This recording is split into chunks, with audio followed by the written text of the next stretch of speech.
दोस्तों नॉर्मली आप लोगों ने सुना होगा कि पंचायत के इलेक्शन में पॉलिटिकल पार्टी आपस में लड़ती हुई पाई जाती हैं और नॉर्मली ये स्टेट या फिर सेंटर के इलेक्शन में देखने को मिलता है। पर लेकिन पंचायत के इलेक्शन में यहाँ पर इस तरह की कंडीशन देखने को मिली कि 7 घंटे के अंदर अंदर 15 लोगों की जान चली गई। तो ये बहुत ही ज़्यादा बिहेवियर कंडीशन आप लोगों को देखने को मिली वेस्ट बंगाल के अंदर में।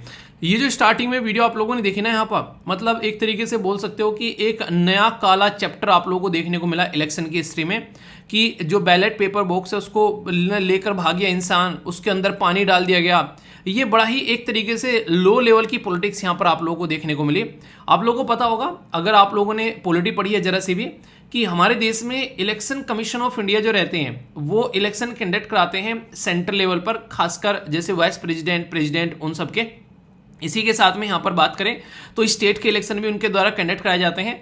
बाकी जब बात करते हैं पंचायती राज सिस्टम के बारे में, तो यहाँ पर स्टेट के इलेक्शन कमीशन जो हैं वो बेसिकली इलेक्शन कंडक्ट कराते हैं और सारी पावर जो रहती है वो उन्हीं के हाथ में रहती है। पंचायती राज सिस्टम जो है वो सबसे एक बेस माना जाता है हमारे देश के अंदर डेमोक्रेसी का, क्योंकि सबसे ऊपर अगर यूनियन है तो फिर स्टेट है और फिर उसके नीचे आप लोगों को यहाँ पर पंचायत देखने को मिलेगा, जहाँ पर इलेक्टेड कैंडिडेट आप लोग बैठे मिलते हैं। यहाँ पर पीएम, यहाँ पर सीएम और यहाँ पर आप लोगों के बेसिकली प्रधान जो रहते हैं, गांव के प्रधान, वो यहाँ पर चुनकर आते हैं। और सबसे बड़ी बात यहाँ पर यह कि जो पंचायती लेवल इलेक्शन होता है इसकी सारी रेस्पॉन्सिबिलिटी जो है वो स्टेट गवर्नमेंट की रहती है। जैसे आप लोगों ने देखा ना, election commission of India article 324 के अंदर में क्या रहता है, वो सारे पावर रखते हैं इलेक्शन को कंडक्ट कराने के। इसी तरीके से आप लोगों को पंचायती राज सिस्टम में जो यहाँ पर इंडिपेंडेंट इलेक्शन कमीशन हर एक स्टेट के द्वारा बेसिकली अपॉइंट किए जाते हैं, और इसके लिए बाकायदा एक आर्टिकल भी है संविधान के अंदर में 243 के कि भाई साहब संवैधानिक बॉडी है और यहाँ पर इस तरीके से इलेक्शन कंडक्ट कराए जाएंगे ताकि शांति स्वभाव में इलेक्शन को जो है वो कंप्लीट कराया जा सके। यानी कि एक तरीके से आप लोग बेस बोल सकते हैं अपने इस पर्टिकुलर सिस्टम का, जो कि 73rd कॉन्स्टिट्यूशन अमेंडमेंट करके इसको इंप्लीमेंट किया गया था। और ऐसे सिचुएशन देखने को मिले वहाँ पर, तो ये बहुत ही ज़्यादा खतरनाक लेवल की चीज़ यहाँ पर देखने को मिली, जिसमें सबसे ज़्यादा लोगों की जान गई वो तृणमूल कांग्रेस के थे, फिर भारतीय जनता पार्टी के, फिर इसी के साथ में जो कम्युनिस्ट पार्टी ऑफ मार्क्सिस्ट हैं उसके, और कांग्रेस के। तो यहाँ पर इस पैटर्न में आप लोगों को चीज़ें देखने को मिली। मतलब पंचायती लेवल पर यार इतना भयानक मतलब केस सामने आया कि आज की डेट में लोग जो है पंचायत के इलेक्शन नाम सुनकर भी लोग डरेंगे कि यार इलेक्शन ना हो तो ही अच्छा है हमारे एरिया में। ये सिचुएशन यहाँ पर देखने को मिली। देखिए अभी क्या क्या मुद्दा हुआ है और क्या क्या चीज़ें हैं उसके ऊपर संज्ञान लिया जा रहा है। अभी तो यहाँ पर ये रिपोर्ट निकल कर सामने आ रही है, बाकी जो भी होगा आगे इसके ऊपर बहुत सारे आर्टिकल आने वाले हैं आने वाले टाइम में, तो इसके बारे में आप लोगों को अपडेट कर दिया जाएगा। बाकी अगर कोई वेस्ट बंगाल से वीडियो देख रहा है तो आप लोग बताना कि रियलिटी में ग्राउंड लेवल पर ये क्या सिचुएशन यहाँ पर देखने को मिली। समझ रहे हैं आप लोग, यहाँ पर मतलब एक अलग ही लेवल की कंडीशन बन जाती है जब इलेक्शन, खासकर नॉर्मली लोग जो है एक ऐसा नुमाइंदा चुनने जाते हैं जो कि यहाँ पर उनको रिप्रेजेंट करे, और उस टाइम पर यहाँ पर ये चीज़ें देखने को मिले। ये तो बिल्कुल ही गुंडागर्दी टाइप की चीज़ हो जाती है ना, तो ये कहीं ना कहीं आप लोग बोल सकते हैं बड़ी ही एक नेगेटिव चीज़ है यहाँ पर। खासकर जब पंचायत के इलेक्शन के बारे में कभी हिस्ट्री में पढ़ा जाएगा, इसको उठाकर जब कोई लोग देखेंगे तो ये एक काला अक्षर देखने को मिलेगा यहाँ पर कहीं ना कहीं। जैसे कि आप लोगों ने 75 से लेकर 77 तक देश के अंदर में इमरजेंसी रही थी, उसी पैटर्न में यहाँ पर कुछ ऐसा ही ये इसके बारे में पढ़ा जाएगा जब पंचायती इलेक्शन के बारे में बात करेंगे। तो बहुत ही एक दुखद घटना आप लोग यहाँ पर बोल सकते हैं। तो ये द हिंदू न्यूज़पेपर के द्वारा फ्रंट पेज पर यहाँ पर ये पब्लिश की गई है आज की डेट में।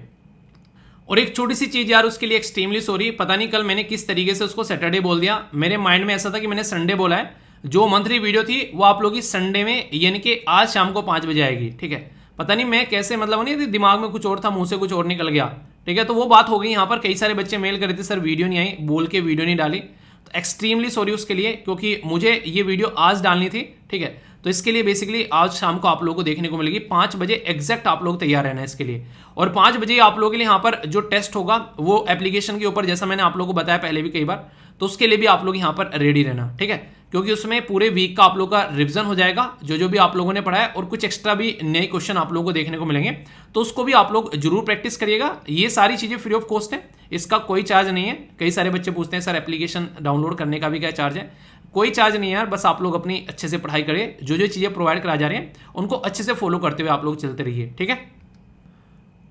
दोस्तों पंचायती राज सिस्टम जो है उसको ग्राउंड लेवल पर डेमोक्रेसी का एक स्तंभ बोला जाता है, पर लेकिन अगर जिस तरीके से वेस्ट बंगाल में सिचुएशन देखने को मिली तो वो जो स्तंभ है वो हिलता हुआ यहाँ पर नजर आया। अभी मैं आप लोगों से बात करूंगा यहाँ पर एक पर्टिकुलर रिपोर्ट के बारे में, जो कि पंचायत डेवलपमेंट इंडेक्स के नाम से यहाँ पर नेशनल वर्कशॉप देखने को मिली, पंचायत डेवलपमेंट इंडेक्स। तो यहाँ पर यूनियन मिनिस्टर जो स्टेट है जिनका नाम है कपिल साहब, इनके द्वारा यहाँ पर इसको रिलीज किया गया। तो इससे कुछ बेसिक इन्फॉर्मेशन भी आप लोग यहाँ पर कनेक्ट कर पाएंगे और अच्छे से चीज़ों को अंडरस्टैंड कर पाएंगे। तो ये जो आर्टिकल है पर्टिकुलर, आप लोग जो भी रिपोर्ट्स वगैरह होती हैं उनके साथ में इसको कनेक्ट करके देख सकते हैं। इससे आप लोग चीज़ों को समझ पाओगे कि रियलिटी में जो पंचायत है उसको किस तरीके से डेवलप करना है, और जो भी उससे रिलेटेड जो चीज़ें हैं उसके बारे में भी कई सारी बेसिक इन्फॉर्मेशन मैं आप लोगों को यहाँ पर बताऊंगा। आप लोग चीज़ों को ढंग से अंडरस्टैंड कर पाओगे, ठीक है। तो जो रिपोर्ट है यहाँ पर, पहले तो इसके बारे में याद रखिएगा कि यहाँ पर पंचायत डेवलपमेंट इंडेक्स इसका नाम रखा गया है, यानी कि PDI। नाम से पता चलता है कि पंचायत के डेवलपमेंट के बारे में कुछ इंफॉर्मेशन देने वाला एक रिपोर्ट ये है यहाँ पर। तो इसमें यहाँ पर अगर बात की जाए तो इसके चलते यहाँ पर वर्कशॉप भी देखने को मिली। वर्कशॉप क्या होती है? जिसमें बैठकर डिस्कस करेगी पंचायती राज सिस्टम को कैसे इंप्रूव करना है। तो इसके चलते यहाँ पर तो ये जो कपिल मारेश्वर पाटिल साहब है यहाँ पर, ये यहाँ पर इसको प्रस्तुत कर रहे हैं, और इसके अंदर में कई सारी चीजें आप लोगों को देखने को मिलेगी। कुछ थीम है, कुछ इंडेक्स, कुछ इसमें आप लोगों को क्या पैटर्न दिया गया वो तो सारी चीजें मैं आप लोगों को समझाऊंगा। बहुत ही इंपॉर्टेंट टॉपिक है, स्टार लगा लेना इसके ऊपर। सबसे पहले तो पंचायत क्या है? हमारे देश में ग्राउंड लेवल पर एक ऐसा डेमोक्रेटिक सिस्टम है जहां पर जनता अपने द्वारा अपने डायरेक्टली एक प्रधान को चुनते हैं, जो कि गांव में बेसिकली रूल और रेगुलेशन बनाने का काम करता है और उनको इंप्लीमेंट करने का काम किया जाता है। तो यहाँ पर अगर ग्राउंड लेवल पर अगर आप लोग देखोगे, सबसे ज्यादा हमारे देश के अंदर में आज के डेट में वुमेन यानी कि महिला उसमें प्रेजेंट करती हैं, और ये इंटरनेशनल लेवल तक इसको रिकॉग्नाइज किया गया है कि हाँ ऐसा कुछ देखने को मिल रहा है। यहां पर अगर आप लोग बात देखोगे तो बेसिकली पंचायती राज सिस्टम जो है वो लोकलाइजेशन पर फोकस किए जा रही है, सस्टेनेबल डेवलपमेंट गोल की जब मैं आप लोगों से बातें कर रहा हूं। इसका मतलब क्या है? इसका मतलब अगर आप लोग समझना चाहते हैं तो जैसे सस्टेनेबल डेवलपमेंट गोल देखोगे आप लोग यहां पर, तो आप लोग ये सारी चीजें समझ में आ जाएगी। इसका मतलब जैसे सस्टेनेबल डेवलपमेंट गोल है कि गरीबी मिटाना। सोचो अगर हर एक पंचायत में हम लोग गरीबी मिटा पाए तो देश के अंदर गरीबी अपने आप मिट जाएगी। हर एक पंचायत पर हम लोग भुखमरी अगर मिटा पाए, यहाँ पर हंगर अगर मिटा पाए तो देश में भुखमरी मिट जाएगी। हर एक पंचायत में लोगों के जो है बेसिकली अगर हेल्थ अच्छी कर पाए तो देश वैसे ही एक तरीके से हष्ट-पुष्ट नजर आएगा। हर एक पंचायत में अगर एजुकेशन सिस्टम ढंग से स्टेब्लिश कर पाए तो ऐसे ही चीजें सुधरती हुई नजर आएगी। तो ये कहीं ना कहीं आप लोग बोल सकते हैं कि अगर लोकल लेवल पर सस्टेनेबल डेवलपमेंट इंडेक्स को हम लोगों ने इंप्लीमेंट करना स्टार्ट कर दिया और उनको ढंग से फॉलो करना स्टार्ट कर दिया तो देश अपने आप ही आगे बढ़ता हुआ नजर आएगा। तो एम क्या है? एम सीधा सीधा ये है कि किस तरीके से जो लोकल सस्टेनेबल डेवलपमेंट गोल है उनको अचीव करने हैं थ्रू पंचायत, यानी कि जो हमारी पंचायत है उनके थ्रू हम लोगों को ये सस्टेनेबल डेवलपमेंट गोल को अचीव करना है।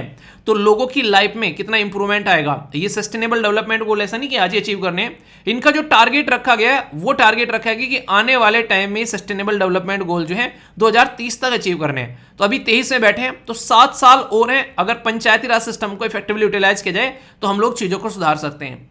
तो 9 थीम रखी गई है यहाँ पर इन सब चीजों को ध्यान में रखते हुए कि कैसे इसको अचीव करना है। जैसे कि पुअर्टी मैंने अभी बताया, यहाँ पर हेल्थ के बारे में बात करी, चाइल्ड फ्रेंडली चीजें लेकर आनी है, वाटर को कैसे सफिशिएंटली आप लोग यूज कर सकते हो, क्लीन और ग्रीन के बारे में फोकस देना है, सेल्फ सफिशिएंट बनना है। सोचो अगर एक पंचायत के अंदर में एक अच्छा हॉस्पिटल हो, उस पंचायत के अंदर में एक अच्छा स्कूल हो, उस पंचायत के अंदर में सारी जो फैसिलिटीज है बेसिक एम्यूनिटीज वो वहीं मिल जाए, बाहर न जानी पड़े, बिजली सड़क वगैरह वहां पर देखने को मिले, तो क्या कोई इंसान जो है वो सिटी में जाएगा? भाई साहब मैं तो बिल्कुल ना निकल कर आऊं अगर ऐसी फैसिलिटी सारी गाँव में मिल जाए। तो यहाँ पर जरूरी है सोशली जस्टिस और सिक्योर इन्वायरमेंट होना चाहिए, वेल गवर्न सिस्टम होना चाहिए और वुमेन फ्रेंडली होनी चाहिए। तो ये सारी की सारी चीजें अगर यहाँ पर आ जाती हैं तो पंचायत थोड़ी ना रहेगी, वो तो राम राज्य वाली फीलिंग आने लगेगी यार।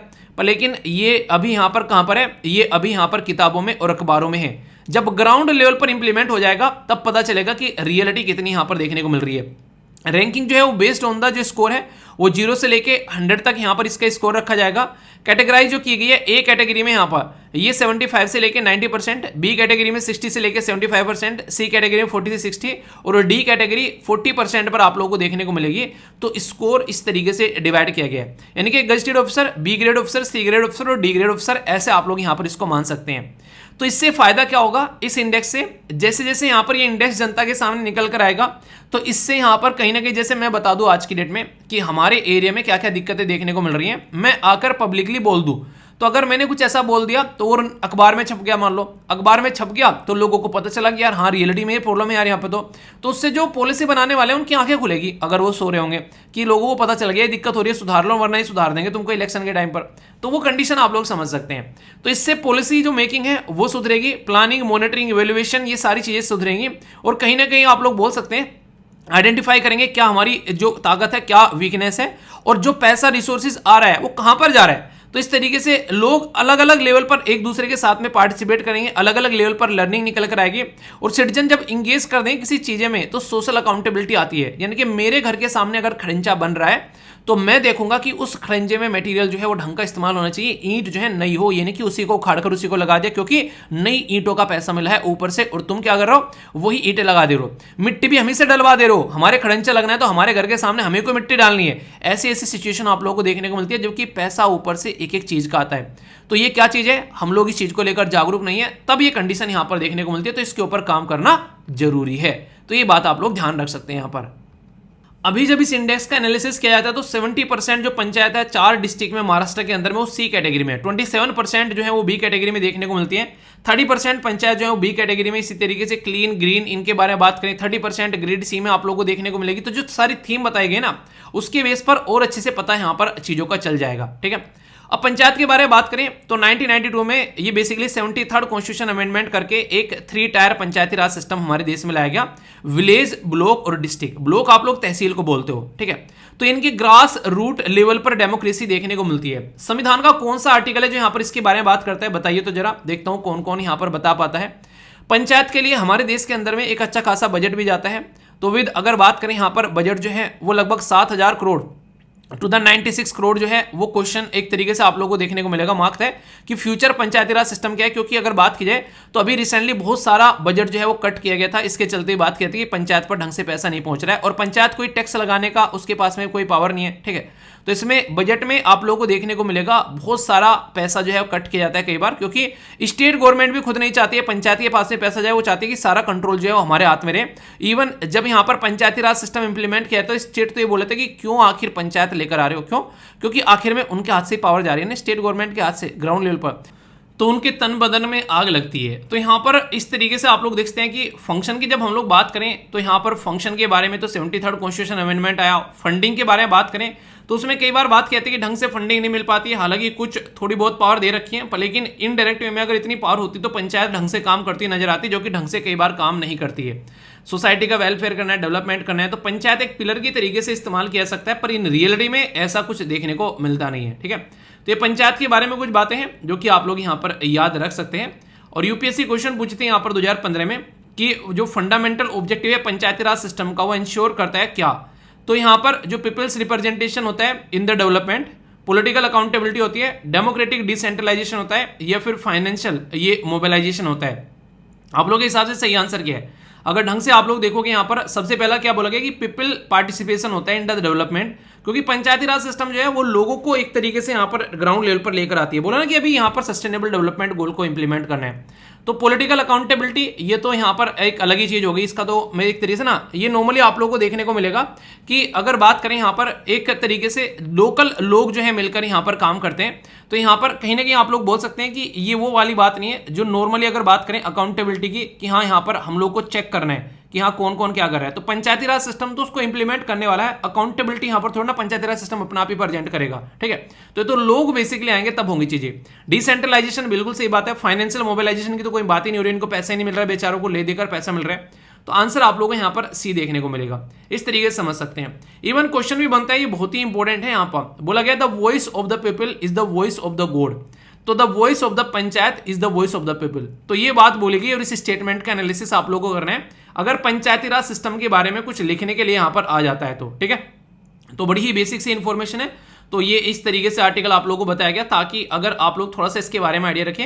वैसे पंचायती राज सिस्टम बाय वीर अगर यूट्यूब पर जाकर आप लोग सर्च करेंगे जो वीडियो निकल कर आएंगी तो उसमें कभी भी पंचायत में आप लोग कोई कंफ्यूजन नहीं रहेगा, उसमें सारे डाउट आप लोग के दूर हो जाएंगे। एक बार देखना जरूर अगर टाइम मिले तो। एक न्यूज़ ये मैं एक्सपेक्ट नहीं कर रहा था कि फ्रंट पेज पर आएगी। ये यहाँ पर आज की डेट में अगर बात करो पॉलिटिकल सिस्टम जो है वो हमारे देश में बड़ा ही डिफरेंट देखने को मिल रहा है आप लोगों को। राहुल गांधी साहब जो हैं ये रुके यहाँ पर रास्ते में जा रहे थे हिमाचल प्रदेश, तो रास्ते में रुके हरियाणा के अंदर में, और इनके द्वारा पेड्डी के फील्ड में यहाँ पर बेसिकली ट्रैक्टर भी चलाया गया और यहाँ पर एक तरीके से ये इस तरीके से यहाँ पर काम भी किया गया। तो ये कई सारी चीज़ें सामने निकल कर आई पिक्चर। देखिए, एक बार जब अरविंद केजरीवाल साहब जो हैं वो पॉलिटिक्स में उतरे थे, तो ग्राउंड लेवल पर माना जा रहा था और कुछ हो या ना हो, पॉलिटिशियन को लोग पास से देख पा रहे थे, वरना उससे पहले पॉलिटिशियन लोग पास से बस इलेक्शन के टाइम पर देखने को मिलते थे। अभी यहाँ पर कुछ ऐसी मुहिम जो है वो राहुल गांधी साहब के द्वारा चलाई जा रही है। पर सबसे बड़ी बात यहाँ पर ये देखने को मिलती है कि ये जो मुहिम है ये इलेक्शन के आसपास में ही देखने को मिलती है। सबसे बड़ी दिक्कत ये देखने को मिलती है कि जैसे इलेक्शन होते हैं फिर ये चीज़ें उस लेवल पर दिखाई नहीं देती हैं। अगर सारे पॉलिटिशियन इसी लेवल पर जनता की प्रॉब्लम आकर सुनने लगे, ग्राउंड लेवल पर वो चीज़ों को समझने लगे कि क्या क्या दिक्कत है लोगों को, और ये कम से कम महीने में एटलीस्ट एक बार हो, तो कैसा रहेगा यहाँ पर। यानी कि जैसे हमारे एरिया के सांसद और जो विधायक हैं वो लोगों के बीच में आए हर महीने और उनसे बैठकर उनकी समस्या सुने कि क्या क्या दिक्कत है भाई साहब। एटलीस्ट एक महीने में आप लोगों को क्या लगता है कि ऐसा कुछ होना चाहिए या फिर नहीं होना चाहिए?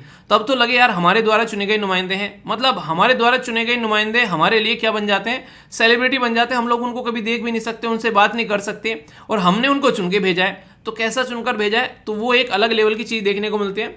तो यहाँ पर अगर ये चीज़ रियलिटी में देखने को मिले, हर एक पॉलिटिकल पार्टी यहाँ पर ये काम करे और इलेक्शन के टाइम पर बस ऐसी हरकतें न करें कि हाँ बस इलेक्शन है तो कर लिया, तो चीज़ें बहुत ही अच्छे लेवल पर चेंज होती हुई नजर आएगी। इसमें आप लोग ही क्या रहे, किसी पॉलिटिकल पार्टी को टारगेट कर नहीं, एक नॉर्मल न्यूट्रल इंडियन के नाते सोचिए कि आप लोग अपने देश को आगे प्रोग्रेस होना देखना चाहते हैं और कुछ ऐसी सिचुएशन यहाँ पर सामने निकल कर आती है। तो ये एक तरीके से एक अच्छी लेवल की पॉलिटिक्स नजर आएगी अगर इस लेवल पर जनता के लिए सब जो है वो काम करते हुए नजर आएंगे। तो ये मेरा मानना है, बाकी आप लोगों का मानना क्या है ये आप लोगों को बताना है, ठीक है। तो दोस्तों आज है 9 जुलाई, आज है संडे। संडे को फंडे बनाते हुए थोड़ा सा स्टडी डे भी बनाएंगे, पर सबसे इंपॉर्टेंट बात यह है कि कल का दिन आप लोगों ने कैसे यूटिलाइज किया, क्या आप लोगों को इल्म है, क्या आप लोगों ने सोचा भी है कि कल का दिन आप लोगों का कैसा रहा। अगर नहीं सोचा है तो बैठकर सोचो और कैसे उसको इंप्रूव करना चाहते हो इसके बारे में आप लोग जरूर बताना।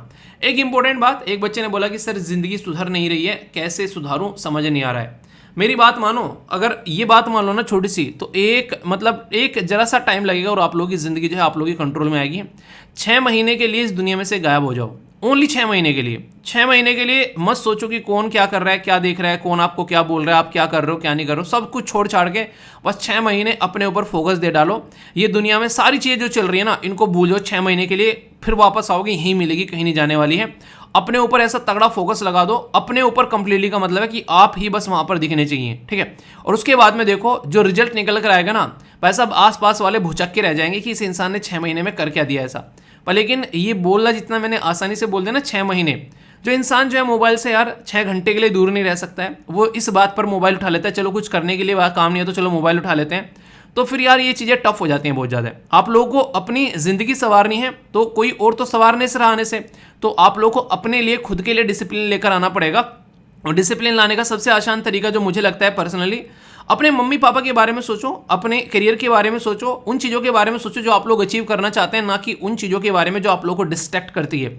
6 महीने के लिए अगर कोई रिलेशनशिप में भी हो तो उसको साइड में रख दो, कहीं नहीं जाने वाला इंसान, और चला भी गया तो आपके लायक था ही नहीं यार, ठीक है। तो ऐसी सोच लो और जिंदगी में एक बार मतलब लग जाओगे ना भाई साहब, जो निखर कर आओगे, हर एक इंसान चाहेगा यार इस इंसान के साथ में मुझे भी दोस्ती करनी है। मतलब ऐसी पोजीशन पर आप लोग बैठोगे, अपनी ड्रीम जो जॉब है, अपनी ड्रीम जो करियर है वो आप लोग लेकर बैठोगे।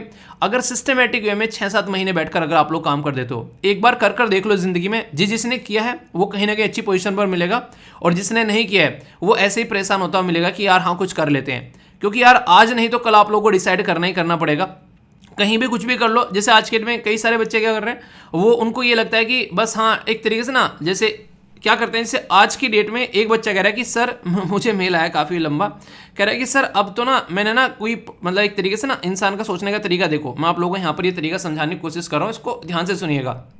आपने बोला था कि ये जो एसएलवी प्लानर है इसको कुछ दिन भरिएगा तो आपकी लाइफ में जो है वो चेंज आना स्टार्ट होगा। सर मैंने इसको 2-3 दिन भरा, मेरे अंदर कुछ चेंज ही नहीं आया। मतलब आप लोग समझते हैं कि ये बिल्कुल ऐसे है कि सर मैं 2-3 दिन जिम में गया और मेरी बॉडी नहीं बनी, ठीक है। तो सबसे बड़ी बात होती है पेशेंस। इस चीज़ को आप लोग 20 से 22 दिन करके देखो और आप लोग खुद ने फील करने लगो तो मुझे बताना, मैं इसके बारे में बोलना छोड़ दूंगा और इसको डिलीट कर दूंगा यहाँ से।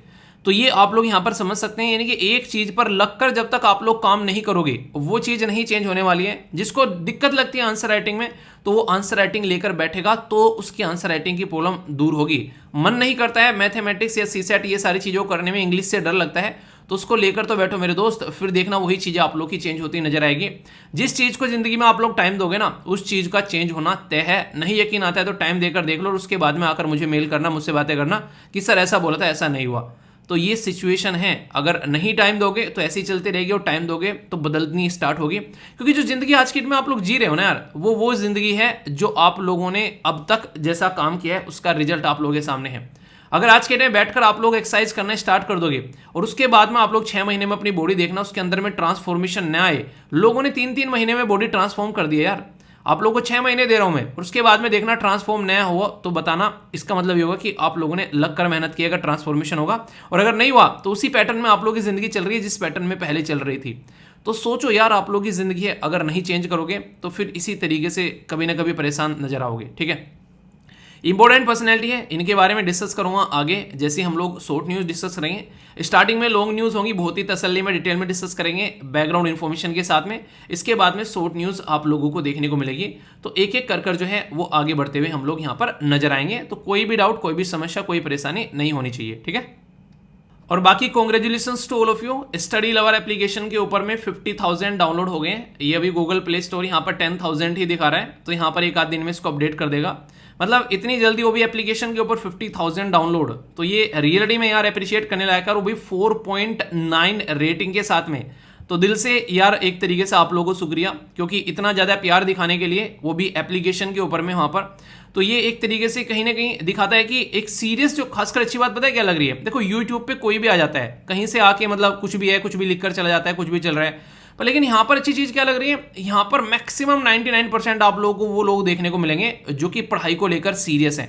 ठीक है, तो यानी कि कहीं ना कहीं आप लोग बोल सकते हैं कि एक ऐसा जो एक ग्रुप जिसमें बहुत सारे लोग ऐसे हैं, एक तरीके से कोई भी कहीं से भी आकर कूद जाता है, तो वो यूट्यूब है। पर लेकिन यहाँ पर क्या होगा, यहाँ पर इंटेंशनली कोई लोग जाएगा कि हाँ यार इस एप्लीकेशन को डाउनलोड करते हैं, इस एप्लीकेशन पर कुछ पढ़ाई की चीज़ें इस तरीके से फॉलो करते हैं, तो इसमें इंटेंशनली कोई जाकर इसको डाउनलोड करेगा। और इतने सारे लोग आज के डेट में क्विज प्रैक्टिस कर रहे हैं जिसकी कुछ हद नहीं है। आज टेस्ट होगा आप लोगों का, जो कि शाम को आप लोगों का 5 बजे होता है, तो एक करंट का पूरा क्विज का टेस्ट रहेगा आप लोगों का, उसको प्रैक्टिस करिएगा। ये सबके लिए फ्री ऑफ कॉस्ट रहता है। ठीक है, तो यहाँ पर ये काफ़ी अच्छा लगा, और अपना फीडबैक जरूर देना यार यहाँ पर, जो इतना भी आप लोग दे सकते हैं। बाकी जैसे मैंने बताया था एनसीईआरटी वगैरह, उस पर काम चल रहा है, बहुत सारी इकट्ठी कर ली गई है।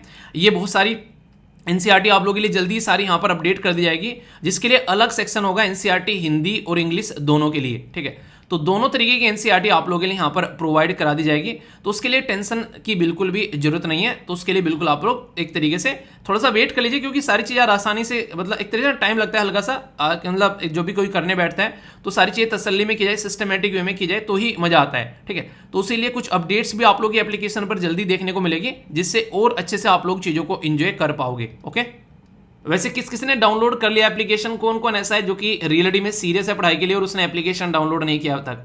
अगर नहीं किया है तो जरूर करना, और दूसरे के साथ में शेयर करना यार, ज़्यादा से ज़्यादा लोग जो हैं, एटलीस्ट आप लोग सारी गाइडेंस वीडियो यहाँ पर फ्री ऑफ कॉस्ट देख सकते हैं कि आप लोग किस तरीके से एग्जाम की प्रिपरेशन करनी है।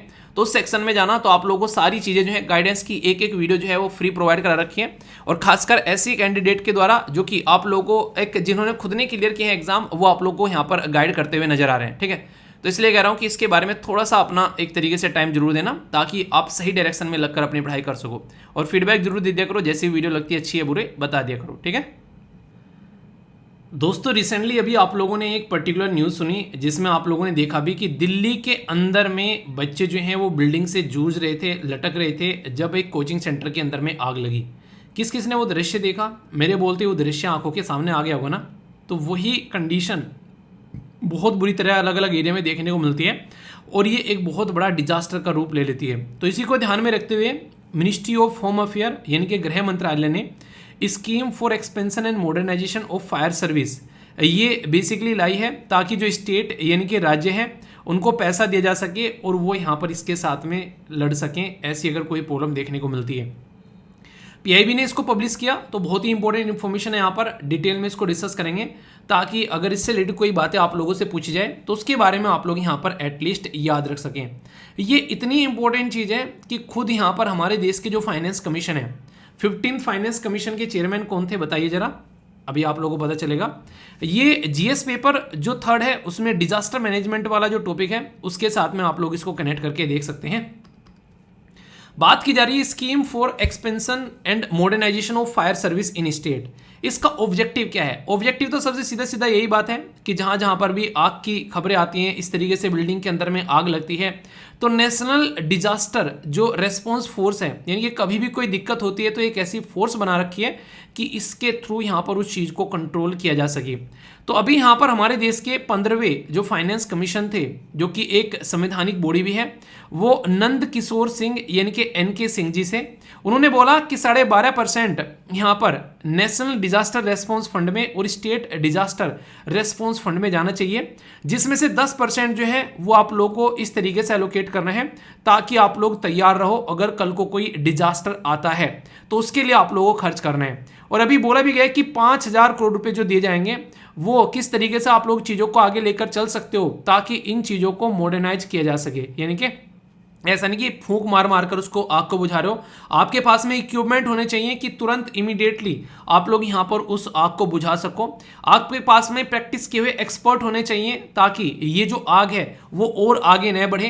तो इन चीज़ों को ध्यान में रखते हुए आप लोगों को यहाँ पर काम करना पड़ेगा। और फिलहाल आप लोगों ने देखा होगा जंगलों में भी आग लगती है, तो जरूरी है कि इसके लिए तैयार रहना। तो स्टेट गवर्नमेंट जो है वो मिलकर यहाँ पर काम करेगी। जब फंडिंग की बात की जा रही है, जो प्रोजेक्ट प्रपोज किए गए इस स्कीम के, तो स्टेट गवर्नमेंट कंट्रीब्यूट करेगी 25% ऑफ द टोटल कॉस्ट, जो कि यहाँ पर निकल कर आएगी। यानी कि बाकी का जो है वो यहाँ पर आप लोगों को देखने को मिलेगा सेंट्रल गवर्नमेंट देगी।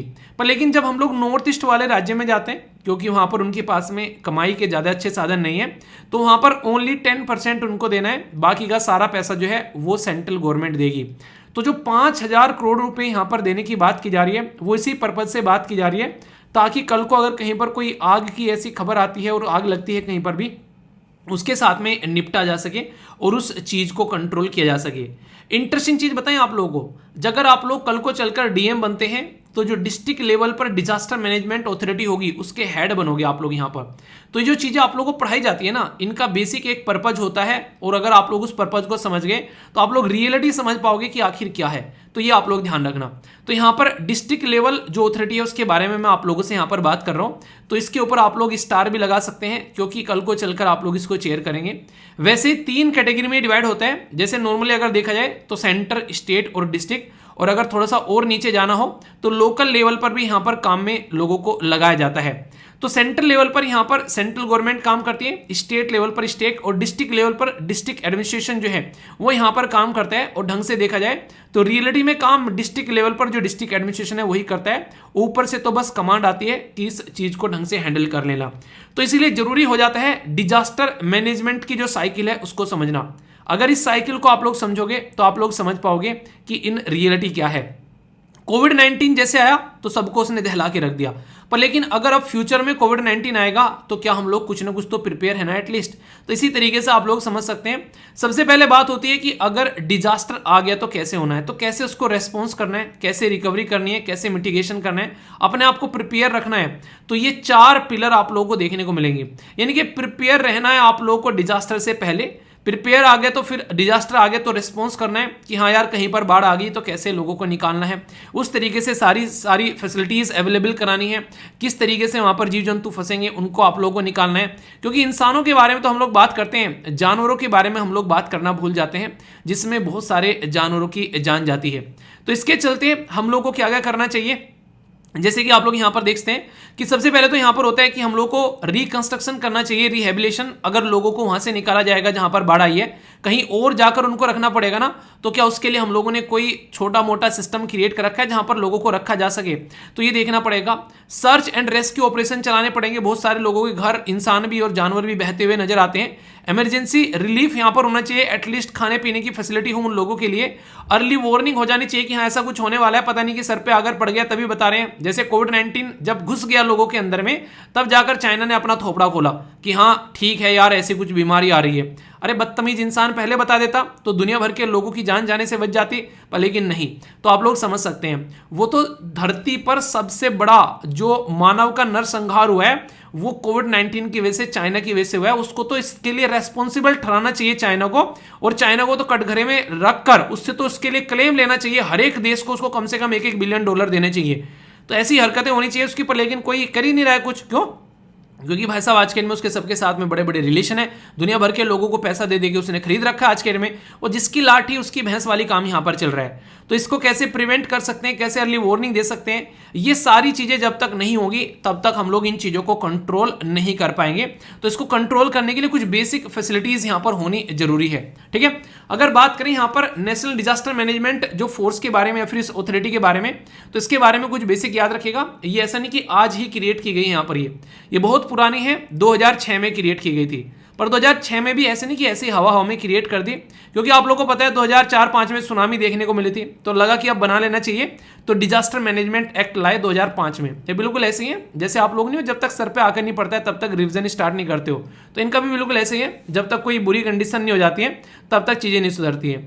तो ये स्टैट्यूटरी यानी कि एक वैधानिक बॉडी है जिसको पार्लियामेंट में एक्ट पास कर बनाया गया है डिजास्टर मैनेजमेंट एक्ट के थ्रू। तो स्टेट मैनेजमेंट अथॉरिटी हेडेड की जाती है चीफ मिनिस्टर के द्वारा और डिस्ट्रिक्ट कलेक्टर के द्वारा। ये आप लोगों को देखने को मिलेगी डिस्ट्रिक्ट लेवल पर, और अलग अलग स्टेट लेवल पर आप लोगों को यहाँ पर चीजें नजर आती है। इससे रिलेटेड एक काफी इंपॉर्टेंट डॉक्यूमेंट है जो मैंने एक बार आप लोगों से शेयर भी किया था, सेंडाई फ्रेमवर्क। किस किस को याद आ रहा है सेंडाई फ्रेमवर्क, मैंने आप लोगों से शेयर किया था। ठीक है, पीपीटी में डाल दूंगा उसको ताकि आप लोग अच्छे से उसको समझ पाएंगे। उसके अंदर में कई सारी चीजें, जैसे अगर मैं आप लोगों को थोड़ा सा उसके बारे में बताएं तो ये एक ऐसा फ्रेमवर्क साइन किया गया था कि कैसे हम लोग डिजास्टर के साथ में लड़े। ठीक है, तो इसके बारे में यहाँ पर बात की जा रही है। तो ये है यहाँ पर बेसिकली सेंडाई फ्रेमवर्क के बारे में बात की जा रही है। ठीक है, तो ये जब बॉडी बनाएगी तो आज के डेट में लेटेस्ट जो है ये सेंडाई फ्रेमवर्क है, जो 15 से लेकर 30 तक बातें कर रहा है कि कैसे ग्लोबल लेवल पर काम करना है, कैसे अपने नेशनल लेवल पर काम करना है, रीजनल लेवल पर काम करना है, इंटरनेशनल कोऑपरेशन कैसे मिलेगा, कैसे पार्टनरशिप करनी है। तो जापान के अंदर सेंडाई में यहाँ पर ये फ्रेमवर्क साइन किया गया था, क्योंकि जापान में सबसे ज्यादा अर्थक्वेक आते हैं।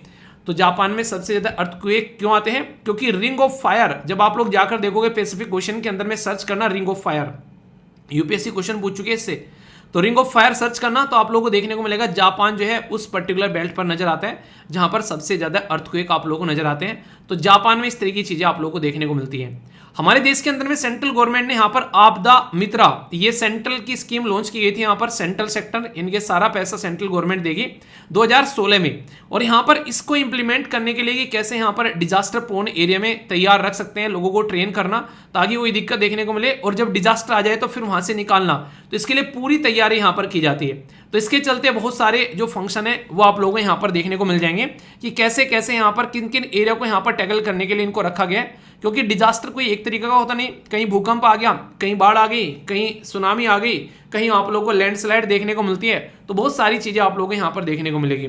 तो बहुत सारे फंक्शन एंड रेस्पॉन्सिबिलिटीज यहाँ पर आप लोग इनके सामने निकल कर आती है। स्टेट लेवल पर, डिस्ट्रिक्ट लेवल पर, सेंट्रल लेवल पर पॉलिसी बना रहे हैं, उनको इंप्लीमेंट कर रहे हैं, फिर उनके हिसाब से ट्रेनिंग करा रहे हैं।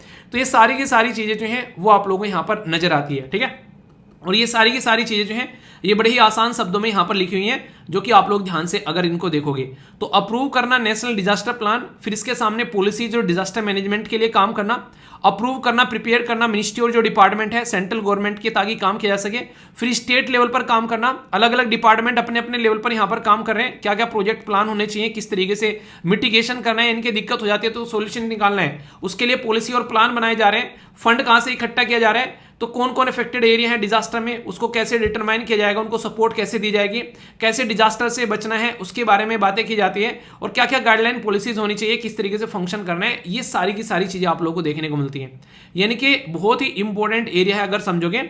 और यहां पर आप लोग देख सकते हैं डायरेक्ट कि क्या क्या चैलेंज हैं आज की डेट में अगर बात करोगे हम लोग जब डिजास्टर के बारे में बात करते हैं, क्योंकि स्टेट लेवल पर स्टेट काम करें, सेंट्रल लेवल पर सेंटर काम करें, कई बार दोनों के बीच में सिंक्रोनस देखने को नहीं मिलता है। जैसे कोविड-19 के टाइम पर बोले सेंट्रल गवर्नमेंट ने साफ साफ बोल दिया स्टेट को कि तुम अपने आप देख लो, ठीक है। उसके बाद में जब प्रेशर आया, दिखा कि काम नहीं चलने वाला है, उसके बाद में सेंट्रल गवर्नमेंट आई फिर सामने। तो ऐसी हरकतें भी यहां पर देखने को मिलती हैं जो कि कतई गलत चीजें हैं, तो उनके ऊपर भी काम करना जो है वो जरूरी है यहां पर, ठीक है। तो क्वेश्चन भी आप लोगों के सामने कि डिजास्टर मैनेजमेंट के रेफरेंस में जब आप लोग इसको समझोगे तो कौन सा आंसर है यहां पर, ठीक है। तो बोला गया कि नेशनल डिजास्टर मैनेजमेंट अथॉरिटी के बारे में नोट करेक्ट बोला गया है, ध्यान रखना क्वेश्चन पढ़ने के बाद में पूरा समझ जाओगे, ठीक है। आंसर क्या होगा यहां पर, मैंने अभी क्या बोला यहां पर, अगर बात करोगे सेंट्रल लेवल पर कौन इसको हैंडल करता है, स्टेट पर कौन और डिस्ट्रिक्ट पर कौन, तो याद रखना प्रेसिडेंट का नाम यहां पर दिया हुआ है, ठीक है। तो प्रेसिडेंट नहीं होंगे यहां पर, ये प्राइम मिनिस्टर हेड करेंगे। स्टेट लेवल पर चीफ मिनिस्टर और डिस्ट्रिक्ट लेवल पर आप यानी कि डीएम आप लोग हैंडल करोगे, ठीक है। तो इसके लिए तैयार हो जाओ। नेक्स्ट यहां पर आपदा मित्र के बारे में बात की गई है, स्कीम के बारे में कौन सी स्टेटमेंट करेक्ट है ये आप लोग को बताना है।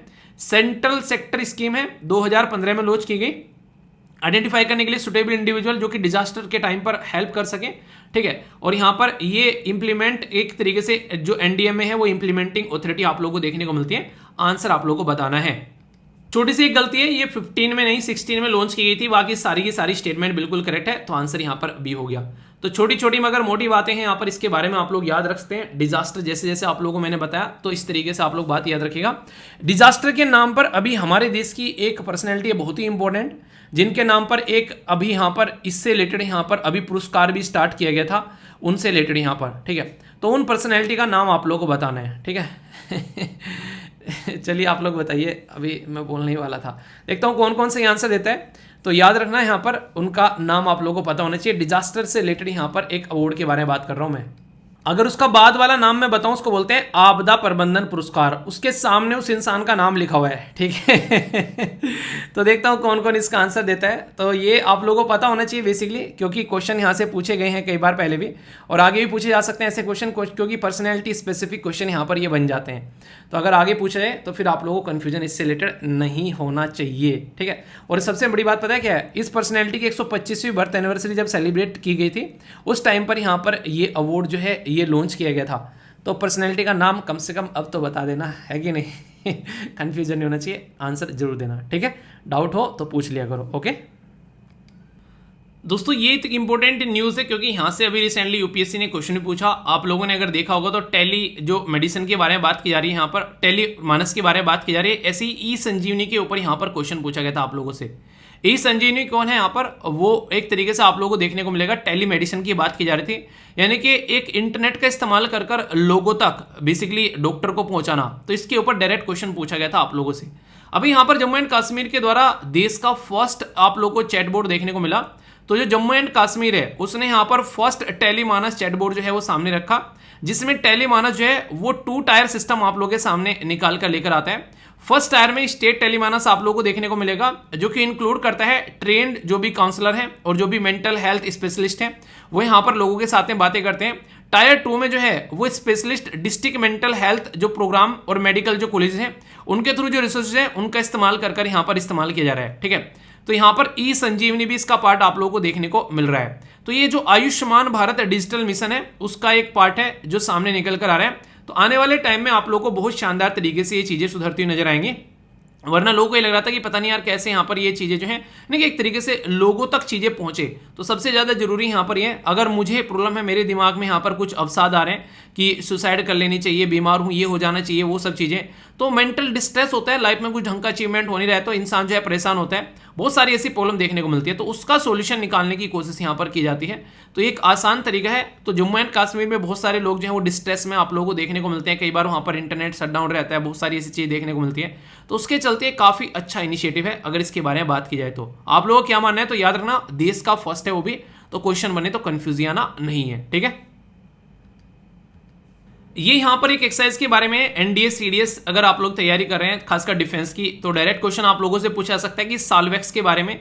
तो ये क्या है, तो ये इंडिया और यूएसए के बीच में एक एक्सरसाइज है जिसको बोला जा रहा है यहाँ पर salvage and explosive ordnance disposal आप लोग बोल सकते हैं। यहाँ पर एक एक्सरसाइज है जिसमें साल्वेक्स एंड एक्सप्लोजिव करके यहाँ पर ये इंडियन और यूएसए की नेवी की एक्सरसाइज का 7th एडिशन देखने को यहाँ पर मिल रहा है। यहाँ पर देखिए बेसिक मतलब क्या रहता है कि मिलकर एक दूसरे के साथ में काम करना है, इंगेज करना है। तो हमारे देश के भी यहाँ पर जो शिप है वो इंक्लूड होते हैं, यूएसए के भी इंक्लूड होते हैं, और फिर इसके बाद में एक्सरसाइज आप लोगों को देखने को मिलती है, जिसके चलते समझ पाते हैं कि कैसे अगर चीजें आती हैं तो एक दूसरे के से सीख पाते हैं कि नहीं। आप लोगों ने अक्सर एग्जाम के टाइम पर देखा होगा कि यार ये चैप्टर तू करवा देना और ये चैप्टर मैं करवा दूंगा, ऐसा ही कुछ आप लोगों को यहाँ पर देखने को मिलता है। इन एक्सरसाइज के अंदर में एक दूसरे के साथ मिलकर एक दूसरे से कुछ सीखने की कोशिश की जाती है कि कल को चलकर अगर कोई ऐसी सिचुएशन बने तो उससे कैसे हम लोग को बाहर निकलना है। तो बेस्ट प्रैक्टिस जो कि है म्यूचुअली मैरीटाइम खासकर इसके सिस्टम में उनको फॉलो करने की कोशिश की जाती है।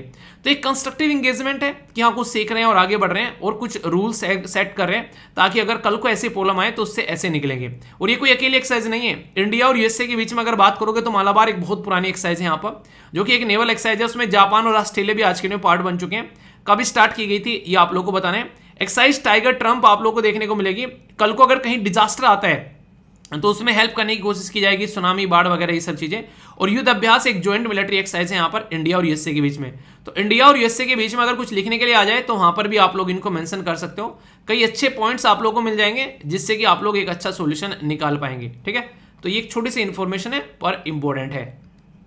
कुछ नेशनल लेवल की न्यूज है यहाँ पर अगर बात करें, बात की जा रही है यहाँ पर गवर्नमेंट के द्वारा डेवलप किया गया मैरीटाइम हेरिटेज कॉम्प्लेक्स गुजरात के अंदर में। तो इन्वेस्टमेंट है लगभग 4,500 करोड़ रुपए का। तो बहुत ही बड़ी बात है यहाँ पर गुजरात के अंदर में आप लोगों को यहाँ पर देखने को मिल रहा है। और ये सागरमाला प्रोग्राम के तहत इसको इंप्लीमेंट किया जा रहा है ministry of port shipping and waterways के द्वारा।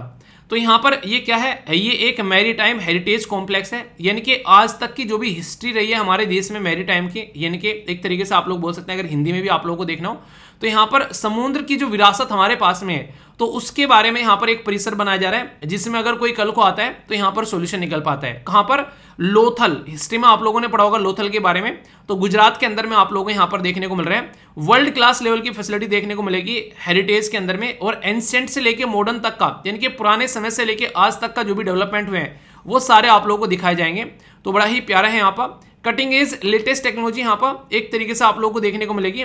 और इंटरनेशनल टूरिस्ट डेस्टिनेशन भी इसको बनाने की कोशिश की जा रही है ताकि इंटरनेशनल लेवल से भी लोग जो हैं वो यहाँ पर आकर इसको विजिट करें और देखें कि वाव क्या माइंड ब्लोइंग चीज है यहाँ पर ये। तो इसके ऊपर फोकस किया जा रहा है यहाँ पर। तो 4,500 करोड़ जो है वो बहुत बड़ा एक ह्यूज इन्वेस्टमेंट होता है जो कि यहाँ पर अभी आप लोगों को देखने को मिल रहा है। ठीक है, गेम्स के बारे में क्वेश्चन आप लोगों से एग्जाम में पूछे जा रहे हैं इवन यूपीएससी के द्वारा भी। तो गेम्स भी नहीं छोड़ने अब आप लोगों को। जैसे आप लोगों ने देखा यहाँ पर कौन सा भी पूछा गया था एग्जाम के अंदर में, बताइए एक पर्टिकुलर पूछा गया था ना आप लोगों से, क्वेश्चन पूछा गया था, किस किस को याद है बताइए भी रिसेंटली। ठीक है, इंडिया के द्वारा बीट किया गया कुवैत को 5-4 से यहाँ पर ये सैप चैंपियनशिप के अंदर में। ठीक है, संतोष ट्रॉफी के बारे में पूछा गया था ना है। अगर बात की जाए यहाँ पर तो ये बेसिकली आप लोगों को देखने को मिल रहा है कि जो कुवैत के द्वारा बेसिकली यहाँ पर इंडिया के द्वारा बीट किया गया कुवैत को 9th सैफ चैंपियनशिप के अंदर में। इसके बारे में कुछ और भी डिटेल में आप लोगों से डिस्कस करूंगा, इसके बारे में कई सारी बातें आप लोगों को बताऊंगा, शायद हो सकता है कल की वीडियो में बताऊं। बहुत ही बेसिक सी इन्फॉर्मेशन है, दोनों की तरफ से बताऊंगा बहुत ही तसल्ली में, क्योंकि ये आर्टिकल जो है मैंने देखा था, मुझे लगा इसके बारे में कुछ इंटरेस्टिंग चीजें आप लोगों को पता होना चाहिए, तो हम लोग डिस्कस करेंगे। सुनील छेत्री के बारे में आप लोगों को पता होगा, काफी इंपॉर्टेंट पर्सनैलिटी है, खासकर जब हम लोग बात करते हैं इस पर्टिकुलर फील्ड में, तो ये याद रखिएगा आप लोग यहाँ पर। बाकी बहुत सारी इंफॉर्मेशन जैसा मैंने बोला है वो मैं आप लोगों से डिस्कस करूंगा। ठीक है, इकोनॉमी के बारे में बात करें तो एप्पल एक ऐसी कंपनी निकल कर आ रही है सामने जो कि 3 ट्रिलियन इसकी मार्केट वैल्यू आप लोगों को देखने को मिल रही है। हमारे देश की जीडीपी है 3 ट्रिलियन, यानी कि हमारे देश की जीडीपी के इक्विवेलेंट एक कंपनी है यूएसए की। तो इससे अंदाजा लगा सकते हैं कि यूएसए की जो इकोनॉमी है वो किस लेवल पर है यहाँ पर ये। और कहीं ना कहीं हमारे जैसे लोग जो हैं, खासकर जो एप्पल की, देखिए नॉर्मली इंपॉर्टेंस क्या होती है, एप्पल उन लोगों के पास में होना चाहिए जो कि एक हाई प्रोफाइल लोग हैं जिनको सिक्योरिटी काफी इंपॉर्टेंट है। आज के डेट में स्कूल में पढ़ने वाले स्टूडेंट भी एप्पल फोन लिए घूम रहा है, कोई उसका तुक बनता है, मतलब यूटिलिटी नहीं देखी जा रही है उस पर्टिकुलर प्रोडक्ट की, बस शोकेस ज्यादा चीजें रहती हैं आज के डेट में। मेरे पास में कोई चीज अगर है तो वो इसलिए होनी चाहिए क्योंकि उसकी मुझे रिक्वायरमेंट है, ना कि इसलिए कि हाँ लोगों को दिखाना है कि मेरे पास में ये चीजें हैं। और 99% मार्केटिंग हैक जो है वो इसी पर काम करते हैं कि लोगों को जो है एक तरीके से कहीं ना कहीं इस तरीके की चीज दिखाते हैं कि लोग जो है उसकी तरफ को भ्रमित हो और यहाँ पर उसको यूज करें। ठीक है, तो बहुत ही बड़ी चीज है यहाँ पर ये। चलिए जो भी है, तो एप्पल का जो स्टॉक रेट आप लोगों को देखने को मिला है 3 ट्रिलियन फर्स्ट टाइम यहाँ पर देखने को मिला 1 जुलाई को। तो ये बड़ी बात है यहाँ पर। कंपनी जो है कैपिटलाइजेशन पीक हुआ था 3 ट्रिलियन इन जनवरी में यहाँ पर। तो यहाँ पर एक तरीके से अभी यहाँ पर इसकी जो स्टॉक वैल्यू इतनी आप लोगों को देखने को मिल रही है, तो ये बड़ी बात है यहाँ पर। तो यहाँ पर एप्पल आज की डेट में ट्रेड कर रही है यहाँ पर 29 times expected the earning highest since जो 2022 से। ये कंपनी बढ़ती जा रही है, नए नए एक्सपेरिमेंट करती है, रिसर्च एंड डेवलपमेंट में लोग सोच भी नहीं पाते, ऐसी ऐसी चीजें निकाल कर लेकर आती है, ह्यूज इन्वेस्टमेंट करती है इस चीज पर, जिससे यहाँ पर ये चीजें आप लोगों के सामने निकल कर आती है।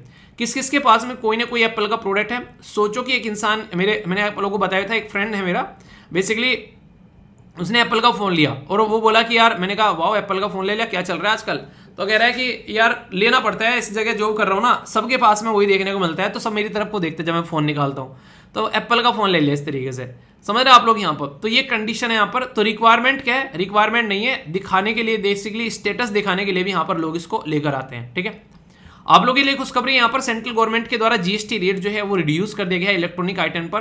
तो अब अगर आप लोग ये खरीदना चाहते हैं, ये सारी चीजें आप लोग आसानी से खरीद सकते हैं। अब पहले के कंपेयर में कुछ सस्ते आप लोगों को यहाँ पर ये नजर आ जाएंगे। जहां पर 31% के करीब टैक्स लग रहा था, वहां पर कहीं 18 तो कहीं आप लोगों को 12 देखने को मिलेगा, और 5 भी देखने को, जो यहाँ पर 5 भी देखने को मिल रहा है, जैसे लैंटेन वगैरह हो गई है, मोबाइल फोन अब सस्ते होंगे आप लोगों के, लगभग आप लोग यहाँ पर जो टैक्स 31% लग रहा था अभी घटकर यहाँ पर 12% हो रहा है। तो बहुत सारी चीज़ें आप लोग यहाँ पर सस्ती होती नजर आएगी। तो जिसने अब तक नहीं खरीदी थी आप खरीद सकते हैं। तो सेल से नहीं खरीदनी है, इनसे खरीदनी है, ठीक है, जब यहाँ पर टैक्स कम हो। तो यूनियन मिनिस्ट्री जो फाइनेंस है उसने बोला यहाँ पर कि गुड्स एंड सर्विस टैक्स जो है वो इलेक्ट्रॉनिक्स आइटम पर यहाँ पर रिड्यूस किया जा रहा है। 6th एनिवर्सरी 1 जुलाई को यहाँ पर सेलिब्रेट की गई जीएसटी की। अर्लियर जो है जीएसटी जो है 31% था यहाँ पर इलेक्ट्रॉनिक आइटम्स पे, जैसे टीवी वगैरह हो गई। अभी यहाँ पर उसको कम कर दिया गया बहुत सारे आइटम पर, जैसा मैंने अभी आप लोगों को दिखाया।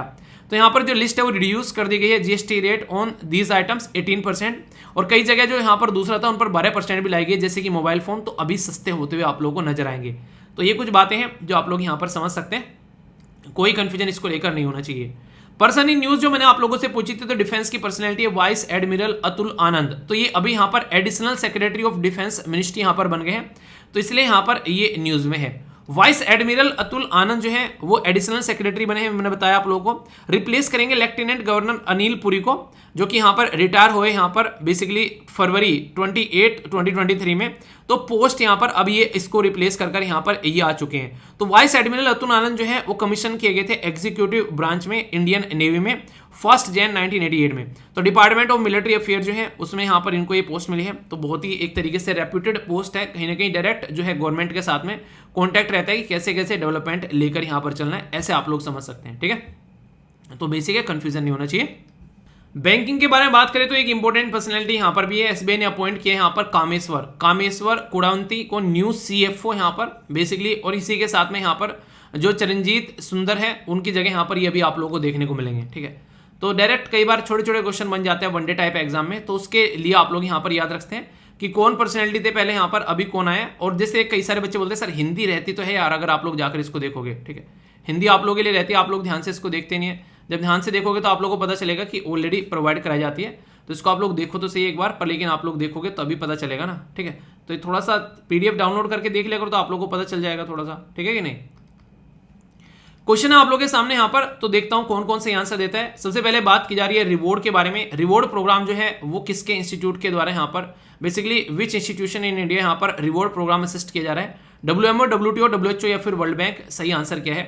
नेक्स्ट यहाँ पर बात की जाए अटल भूजल योजना, ये किस मिनिस्ट्री के अंडर में आती है, जल, स्किल, रूरल या फिर ministry of women and child development. आसानी से आंसर दे सकते हो। कौन सी कंट्री के द्वारा रिसेंटली लॉन्च किया है होम ग्रोन स्पेस रॉकेट जिसका नाम है Nuri, North Korea, South Korea, China या फिर जापान।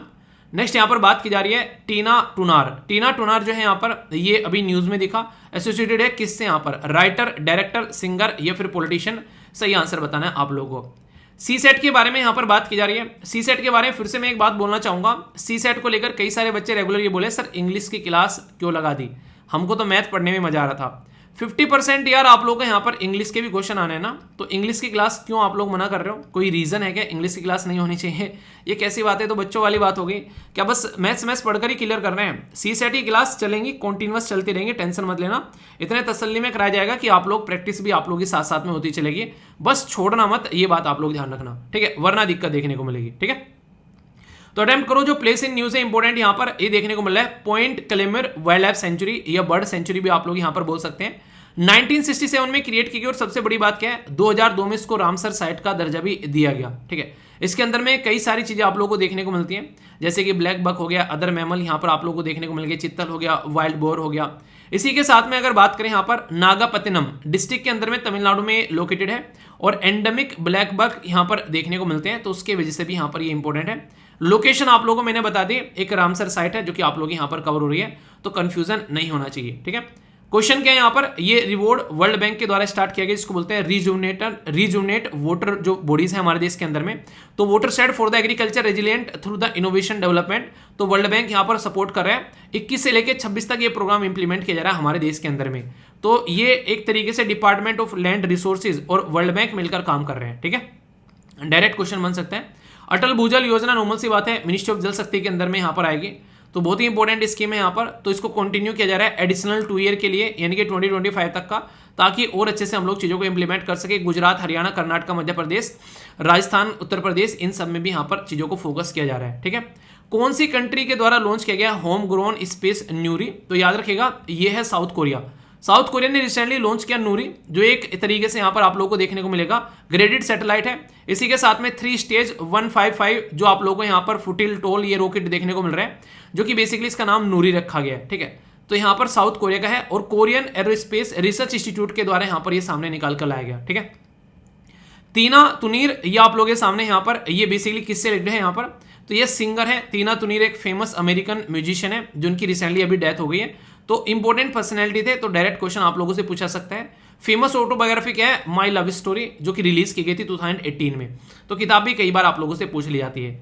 सी सेट का क्वेश्चन है यहाँ पर, ये आंसर है सी। आप लोगों को इसको अटेम्प्ट करोगे तो आप लोगों को इसका आइडिया लग जाएगा, तो अटेम्प्ट जरूर करना, थोड़ा सा आप लोगों को समझ में आएगा। ठीक है, आइए कुछ शब्द देखते हैं यहाँ पर जो कि आप लोग की वोकेबलरी को इंप्रूव करेंगे। पहला शब्द है यहाँ पर अनबुसम, ये होता है प्रकट करना, किसी चीज को डिस्क्लोज करना, सामने रखना कि हाँ भाई साहब ये है बेसिकली। ठीक है, तो या फिर किसी चीज के मतलब एक तरह अपने थॉट भी बताना, कुछ सीक्रेट रिवील करना है बोल सकते हैं। डीरेंज होता है बेसिकली यहाँ पर एक तरीके से डीरेल सुना है कि यहाँ पर उससे पटरी से उतर जाना। ठीक है, तो यहाँ पर इनसेन बनना, पागलपन एक तरीका बोल सकते हैं। उन्मत्त कर देना, उत्पाद मचा देना, काइंड ऑफ सिचुएशन आप लोग बोल सकते हैं। पहली क्या है यहाँ पर, यह है बचाओ, किसी चीज से बचाओ, या एक तरीके से बोल सकते हैं आप लोग यहाँ पर कि कुछ चीज ना एक तरीके से आप लोग बोल सकते हैं कि टालना या फिर बचना। ठीक है, एक तरीके से सिलेंडर जो है यहाँ पर ये झूठी निंदा करना, यानी बड़ी बड़ी बातें बोलना, तुम ऐसे हो, तुम वैसे हो, तुम्हारे साथ में ये और वो फलाना ढिमकाना। ठीक है, पर लेकिन झूठी निंदा करना एक तरीके से यहाँ पर ये गलत चीज होती है, जो है वो सामने बोलो। ठीक है, तो फॉल्स या फिर डैमेजिंग स्टेटमेंट भी देना बोल सकते हैं आप लोग यहाँ पर, एक तरीके से इंसल्ट करना भी बोल सकते हो। फेलिसिट क्या है, यह है नरम ढीला रवैया एक तरीके से। इंसाल जो है बड़ा कॉमन है, सो फर्टिलिटी बोल देते हैं कई बार, तो ये सब भी आप लोग याद रख सकते हैं। ये शब्द मैंने बोला था कल आप लोगों से डिस्कस करेंगे, तो एक एक शब्द आप लोगों के सामने। पहला है स्टेल्थी, तो ये होता है गुप्त, यानी कि चीजों को छुपाकर रखना। ठीक है, नेवर मोर, यानी कि कदापि नहीं, बिल्कुल नहीं भाई साहब, कुछ भी हो जाए। नेक्स्ट यहाँ पर हेल्थर स्केल्थर, तो इसको बोलेंगे आप लोग अस्त व्यस्त कर देना चीजों को। देखें कई बार की चीजें जिंदगी में अस्त व्यस्त हो गई यार। नेक्स्ट यहाँ पर ऑब्सिकियस, तो कोई चापलूस दिखे तो बोलना कि यू आर ए ऑब्सिकियस पर्सन। बोलेगा क्या बोल रहे हो, बोले कि बस यही तो बोलना था जो बोल दिया, अब जाकर मीनिंग देख लेना। ठीक है, घर जाकर फिर मीनिंग देखेगा और बोलेगा कि वो इंसान ना बहुत ही एब्सर्ड था, यानी कि एक तरीके से मूर्ख था। मुझे ऐसा बोल के चला गया। तो कोई नहीं, चलिए जो भी है। बाकी आज का डिस्कशन कैसा लगा जरूर बताना। ये जो आप लोगों का एप्लीकेशन है, इसको आप लोगों ने जो प्यार दिखाया उसके लिए तहे दिल से धन्यवाद। सारी पीडीएफ आप लोगों को मिल जाती है, यहाँ से भी जाकर आप लोग डाउनलोड कर सकते हैं और टेलीग्राम से भी आप लोग डाउनलोड कर सकते हैं। तो जहां भी आप लोग कंफर्टेबल लगे आप लोग उसको एंजॉय कर सकते हैं। ठीक है, बाकी इसी के साथ में अच्छे से चीजों को एंजॉय कीजिए और एज ए संडे को फंडे बनाते हो थोड़ा सा रिवीजन भी कर लीजिएगा, ताकि चीजें अच्छे लेवल पर लेकर आप लोग आगे चल सकें। तो बेसिक इन्फॉर्मेशन है, कोई भी डाउट इसको लेकर नहीं होना चाहिए। ठीक है, बाकी यहाँ पर क्विज आप लोगों का मिलेगा, इसको प्रैक्टिस जरूर करना और सारी की सारी पीडीएफ आप लोगों को मिल जाएगी। और जैसा कि मैंने बताया मंथली वीडियो आज शाम को 5 बजे जो है उसके लिए रेडी रहना। वो मैंने पता नहीं कैसे, मतलब मेरे माइंड में था संडे बोलना था, सैटरडे कैसे बोल दिया। कई सारे बच्चे मुझे लग रहा था संडे बोला, नहीं कई बार दिमाग में कुछ होता है, मुंह से कुछ और निकल जाता है, तो वो बेसिकली संडे बोलना था मुझे। ठीक है, तो संडे में शाम को 5 बजे आप लोगों को मंथली वीडियो देखने को मिलेगी, तो बी रेडी, उसके लिए आप लोग तैयार रहिएगा। तो आप लोग का इसी के साथ में आज का डिस्कशन समाप्त करते हैं। कैसा लगा वीडियो जरूर बताना। बड़ों को नमस्ते, छोटों को प्यार, छोटी सी लाइफ एंजॉय करार। मिलता हूं नेक्स्ट वीडियो में, तब तक के लिए जय हिंद।